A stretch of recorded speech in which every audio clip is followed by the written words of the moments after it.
अस्सलाम वालेकुम। आज जो है आज मैं जो हूँ अपनी की वीडियो के साथ आप लोगों के सामने हाजिर हूँ। और ये वीडियो मैं कुछ स्टूडेंट की जो है रिक्वेस्ट बना रही हूँ जो कि थर्ड ईयर के टॉपिक से रिलेटेड है। जिसमें हम क्लासिकल और क्वांटम मैकेनिक्स के बारे में पढ़ते हैं, तो थोड़ा सा मैं इंट्रोडक्शन देना चाहूँगी। क्लासिकल मैकेनिक्स में न्यूटनियन मैकेनिक्स होती है, जिसमें हम जो है बेसिकली वेक्टर एनालिसिस के बारे में पढ़ रहे होते हैं, कोऑर्डिनेट्स के बारे में पढ़ रहे होते हैं, प्रोडक्ट्स के बारे में पढ़ रहे होते हैं, और काफ़ी सारी इक्वेशंस होती हैं जिसको हम ड्राइव करते हैं थ्रू कुछ एनालिसिस के थ्रू। सो उसके बाद है आपके पास, जहाँ क्लासिकल मैकेनिक्स हमारे पास ख़त्म होती है, वहाँ पर हमारे पास जाके शुरू होती है क्वांटम मैकेनिक्स। क्वांटम मैकेनिक्स की हम बात वहाँ से करेंगे जब हमारे पास हम बात कर रहे होते हैं क्वांटम थ्योरी ऑफ लाइट की। सो वहाँ से हमारे पास क्वांटम मैकेनिक्स स्टार्ट हो जाती है, क्योंकि क्वांटम मैकेनिक्स असल में वो माइक्रो फिजिक्स है हमारी, जहाँ पर न्यूटोनियन की फिजिक्स काम नहीं आती, तो वहाँ से क्वांटम मैकेनिक्स स्टार्ट हो जाती है। सो बेसिकली हम ये कह सकते हैं कि classical mechanics the branch of basically is the branch or a base of the mechanics. And then if you want to move some modernization or modern quadrangle of physics, so we will talk about then quantum mechanics. So here we now start something about things. So mechanics, it is about study about motion. And in mechanics, we have two branches. We have kinematics and dynamics. Kinematics में हम पढ़े होते हैं about motion, and dynamics यानी it describes motion. And in dynamics, we study about what the factors that involve about causing motion, and motion depends on which factors like force, momentum, um, reaction force, action force, friction force, and many others, angular momentum, circle motions. And if we would talk about kinematics, distribution of motion, velocity, distance, time, accelerations. So, है अब हमारा असल basic काम क्या था, कि ये just मैंने आपसे इसलिए बात की थी कि ताकि मैं आपसे डायरेक्टली जो अपना डेरिवेशन आपसे शेयर करनी चाह रही हूँ। सो ये जो है थोड़ी एडवांस लेवल की है, ये थर्ड ईयर के टॉपिक से रिलेटेड है। और इसमें जो है हम असल में पढ़ने जा रहे हैं Hamiltonian equation for mass of a quant. So इसमें एक चीज़ मैं आपको बता दूं कि मेरी हो सकता है, मे बी अगर आप लोगों की रिक्वेस्ट होगी आगे और चीज़ें पढ़ने की, तो हम पीछे का बैकग्राउंड जो चीज़ें हमारी हैं, मैं फिर उन पे भी कुछ वीडियोस बनाऊंगी। सो इट इज़, अगर आपको ये वीडियोस पसंद आए तो इसे जरूर लाइक और सब्सक्राइब कीजिएगा। इससे इंकरेजमेंट मिलती है हमें, अप्रिसिएशन मिलती है, तो तभी हम आगे जो है इस पर फोकस मजीद कर सकते हैं और काम कर सकते हैं, और फिर मैं इसको आगे बढ़ाऊंगी। जैसे कि आपने पिछली मेरी सारी वीडियोस देखी हैं, उसमें सेकंड ईयर्स के टॉपिक्स हैं, और इंशाल्लाह फर्स्ट ईयर के टॉपिक्स भी आएंगे। ये टॉपिक जो है बेसिकली थर्ड ईयर के टॉपिक से रिलेटेड। सो तो इसको आप कुछ फिजिकल से भी कह सकते हैं, फिजिकल सिस्टम से रिलेटेड भी कह सकते हैं। So first we will talk about something, कि हम जो बात कर रहे हैं वो Hamiltonian equation for mass of quant के बारे में बात करें। लेकिन उससे पहले हमें थोड़ा सा जो है इंट्रोडक्शन देना जरूरी है कि ये चीज़ें होती क्या है। हमारे पास जो है क्वांटम मैकेनिक्स में जब हम एनर्जी के बारे में, मोमेंटम के बारे में बात करते हैं, तो उसके आगे हमारे पास कुछ और चीज़ें रहती हैं, जिसमें हमारे पास लैग्रांजियन थ्योरम और हैमिल्टोनियन प्रिंसिपल आता है। लेकिन ये लैग्रांजियन थ्योरम, ये हैमिल्टोनियन प्रिंसिपल कहता क्या बता रहा होता है हमें। सो लेग्रांजियन जो है एक साइंटिस्ट था, या मैं कहूँ एक मैथमेटिशियन था, एस्ट्रोनॉमर था। उसने काफी चीजों पे काम किया था। सो इट इज डिस्क्राइब और it is or sent the history of mathematics. He made major contributions and give many uh, do working about development of physics, statistical mechanics, visual mechanics, such as mechanics about planets, stars, motion, calculus related to algebra, number theory, group theory about mathematics. So his major contribution in mathematics and astronomy. Hence, have just about that who is Lagrange and who is Hamilton. So अब बात आती है कि हम जो पढ़ने जा रहे हैं लेग्रांज फंक्शन होता क्या है। लेग्रांज फंक्शन को बेसिकली हम लेग्रांजियन भी कहते हैं, जो कि हमें कुछ क्वांटिटीज के बारे में कैरेक्टराइज कर रहे होते हैं, उसकी प्रॉपर्टीज के बारे में बता रहे होते हैं।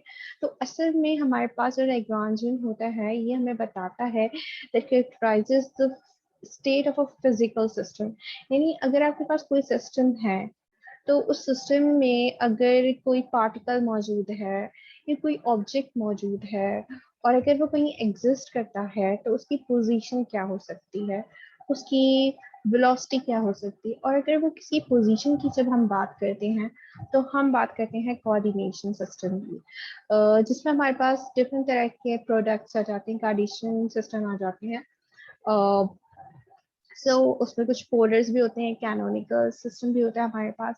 तो यहाँ पर हमारे पास बात कर रहे थे फिजिकल सिस्टम्स की। तो it's related about something matter in mechanics. Lagrangian theorem is just like the difference between kinetic energy and potential energy.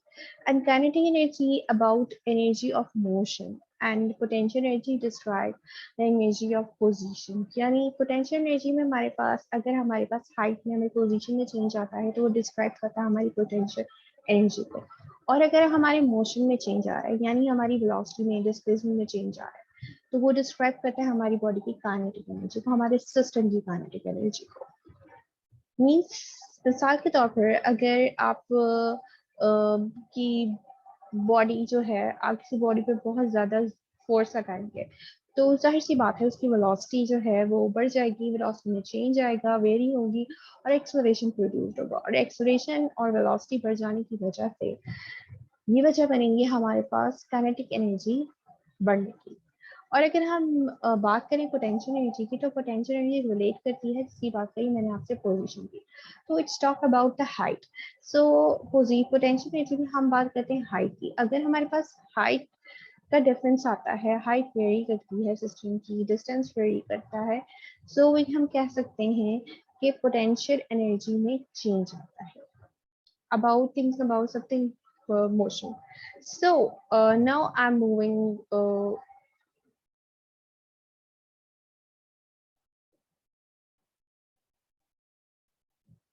moving downward. So I'm just talking about with you Lagrange. So basically अब बात आती है कि Hamiltonian और Lagrangian theorems जो है उसमें फर्क क्या है। तो basically it is they are the key factors of the और I can say that it is a fundamental key in the of the classical and the quantum mechanics, and Hamiltonian is really an important role in quantum mechanics. So the key difference between Lagrangian and Hamiltonian mechanics is that something which is a small difference, they can that small difference describe a huge things. So we can say that Lagrangian mechanics describe the difference between kinetic energy and the potential energy, whereas on the other hand, Hamiltonian mechanics, or we can say that Hamiltonian equations describes the sum of kinetic and potential energy. Lagrangian mechanics and Hamiltonian mechanics are give or describe the important concepts of the in physical chemistry or physical um, systems that come under something classical mechanics, where we talk about molecules, particles के motion में changes आना, उनके momentum में change आना, उनकी position में change आना, उनकी वेलोसिटी में चेंज आना. So the Lagrangian mechanics was developed by the Italian mathematician Joseph Louis Lagrange in 1788, and the Hamiltonian mechanics are developed by William Rowan Hamiltonian in 1833. So there is a huge difference, means it is odd most approximately 50 years difference between the Lagrangian and the Hamiltonian. After 50 years approximation, Hamiltonian mechanics is developed by William Rowan Hamiltonians, and now there is a small uh, I have picture which table where I've just you get a review about difference Lagrangian and Hamiltonian mechanics. पहले हम इसमें पढ़ के आ चुके हैं, हमने पिछली slide में अपनी पढ़ा कि हैमिल्टोनियन और लैग्रेंजियन मैकेनिक्स में डिफरेंस क्या है। लैग्रेंजियन मैकेनिक्स डिस्क्राइब करता है हमारे पास it is defined the reformation of the classical mechanics, जिसमें हम कह सकते हैं कि असल में वो क्वांटम मैकेनिक्स का स्टार्ट। सो Hamiltonian mechanics जिसको describe करता है, it is a mathematically sophisticated formulation of classical mechanics. It means that we can say that Lagrangian mechanics is a reformulation and Hamiltonian is the formulation. And now is description, what they are described. Lagrangian equations and Lagrangian mechanics describe the huge difference between the kinetic and potential energies, and mechanics Hamiltonian describe the sum of kinetic and potential energy.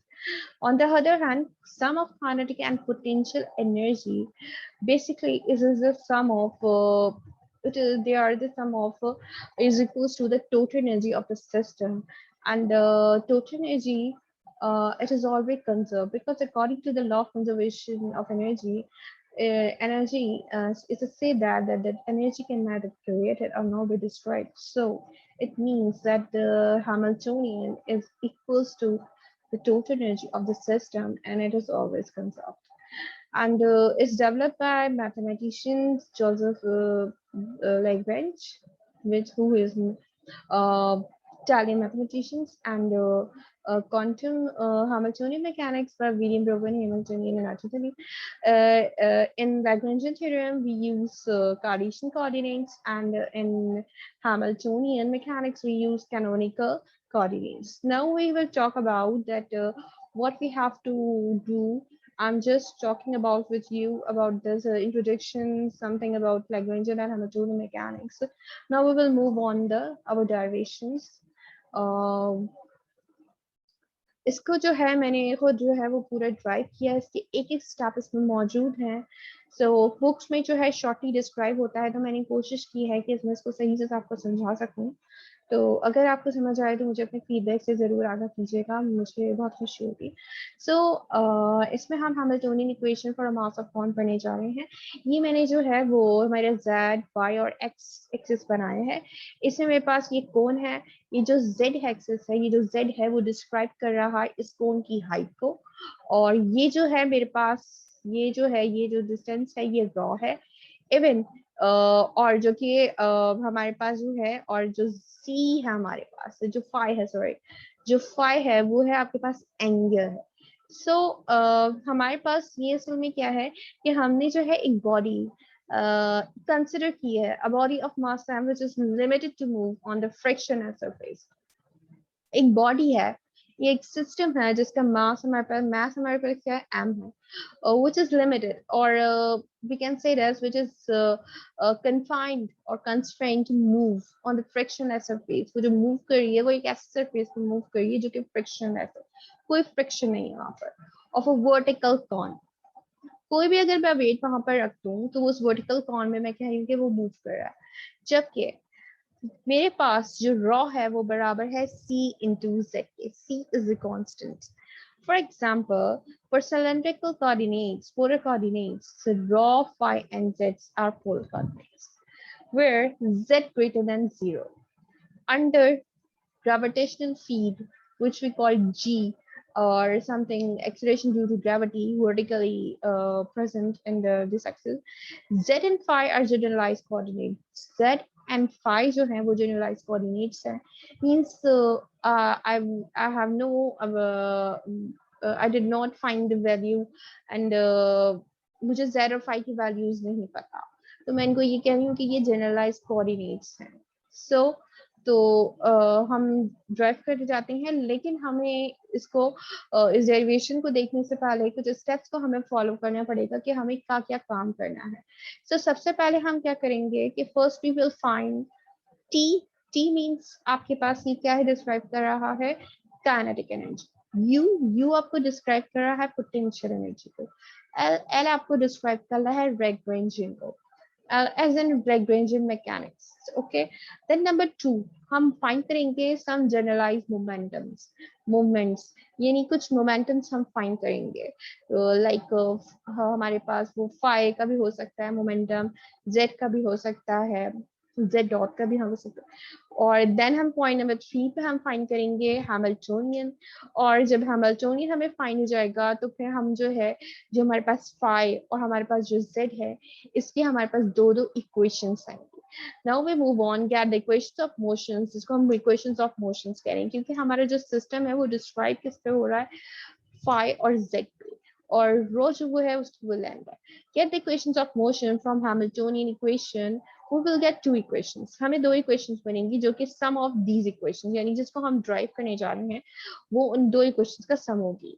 where will be zero, अगर वो equations का जो equations हमारे पास आएंगी तो और equation जो है वो सम होगा उन दो इक्वेशंस का जो हमारे पास हैमिल्टोनियन इक्वेशन आएगी। और हैमिल्टोनियन इक्वेशन अगर आपके पास जीरो हो जाए तो इट मींस आपके पास मोमेंटम कोई भी हो, चाहे वो जेड का हो या फाइव का कोऑर्डिनेट का हो, तो वो भी आपके पास क्या होगा, वो भी कंजर्व्ड होगा, वो भी जीरो हो जाएगा। सो यहाँ पर हमारे पास ऊपर डिस्क्राइब कर दिया है कि जो रॉ है वो बराबर है सी इंटू जेड के। जेड आपके पास हाइट है जो कि कोन की, ठीक है। रॉ जो है वो सेंटर से लेके आपके पास इस कोन का क्या है, डायमीटर है, ठीक है।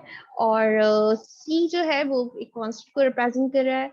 एंड अच्छा, यहाँ पर एक चीज आपके साथ बताना चाहूंगी कि लैग्रेंजियन आपके पास क्या है, rho, rho dot phi dot, and H क्या है, रॉ पी रॉ। रॉ ये जो है असल में हैमिल्टोनियन हमारे पास डिस्क्राइब कर रहा है मोमेंटम्स को। और यहाँ पर जो हमारे पास है, अगर आप देखें ये रॉ है, फिर मेरे पास मौजूद है रॉ डॉट, फिर नीचे बहुत और मौजूद है जेड डॉट। ये जो डॉट्स हैं किसको डिस्क्राइब कर रहे होते हैं, ये हमारे पास फर्स्ट डेरिवेटिव को ड्राइव करते हैं। और अगर डबल डॉट्स हो तो वो second derivative, second order derivative को डिस्क्राइब कर रहे होते हैं। तो हमारा बेसिकली पहला काम क्या है, हमारे पास बेसिकली पहला हमारे पास काम है कि हम पहले काइनेटिक एनर्जी की बात करें। हमारे पास जो हम हैमिल्टोनियन लैग्रेंजियन में जो काइनेटिक एनर्जी की इक्वेशन यूज करते हैं उसमें हमारे पास सिंपली हमारे पास जो काइनेटिक एनर्जी की इक्वेशंस होती है वो हाफ एम वी स्क्वायर होती है। सो हमारे पास जो है हमारे सिस्टम जो है जिसमें हमारे पास एक्स वाई जेड कोऑर्डिनेट्स हैं, जिसमें हमारे पास यहाँ पर जो कोऑर्डिनेट्स हमने यूज की हैं पोलर कोऑर्डिनेट्स। सो वो जो है हमारे पास रॉ फाई और जेड, ठीक है। तो ये हमारे पास वेलोसिटीज का सम है, ठीक है। तो हमारे पास ये टोटल टोटल जो काइनेटिक एनर्जी आ हमारे पास जो T means to kinetic energy हमारे पास आ रही 1/2m rho dot square plus rho phi dot का whole square plus Z dot का स्क्वायर। अब अगले स्टेप में मैंने क्या किया है, इसको एज इट इज लिखा है, इस स्टेप को भी एज इट इज लिखा है, और यहाँ पर जो है मैंने इसको ओपन कर दिया है। देन फिर अगले स्टेप में क्या किया है कि z डॉट स्क्वायर को एज इट इज लिख दिया। फिर अगले स्टेप में हमने क्या किया है कि ये चीज को एज इट इज लिखा, raw dot square, raw dot आपके पास किसके बराबर है, सी जेड डॉट। तो रॉ तो हमारे पास रॉ डॉट का स्क्वायर क्या हो जाएगा, सी का स्क्वायर जेड डॉट का स्क्वायर। तो इसको मैंने रिप्लेस करवा दिया इससे। देन यहाँ पर मैंने क्या किया है कि मुझे जो है ये z डॉट स्क्वायर है, तो मुझे इसके साथ एक और z डॉट स्क्वायर की जरूरत पड़ेगी, तो वो यहाँ लिखा है, इसको मैंने यहाँ पहले लिख दिया। यानी सेम टर्म्स जो मेरे पास यहाँ पर मेरे पास कॉमन निकाल सकता है, पॉसिबिलिटीज हो सकती है, उनको मैंने साथ लिख दिया। फिर अगले साइड पे मैंने ये वाली इक्वेशन जो है rho square phi dot square, तो मैंने क्या किया, अब मैंने इसको खोल दिया। यानी यहाँ पर जो मेरे पास रॉ स्क्वायर था उसको मैंने खोल दिया, C square Z square phi dot square. फिर अगले स्टेप में क्या किया, इसको एज इट इज उतारा है, यहाँ से मैंने जेड डॉट स्क्वायर कॉमन ले लिया, ब्रैकेट में बच गया 1 प्लस सी स्क्वायर, और प्लस यहाँ पर अगले स्टेप में क्या हुआ है, अगले स्टेप में मेरे पास सी जेड फाई डॉट स्क्वायर का होल स्क्वायर।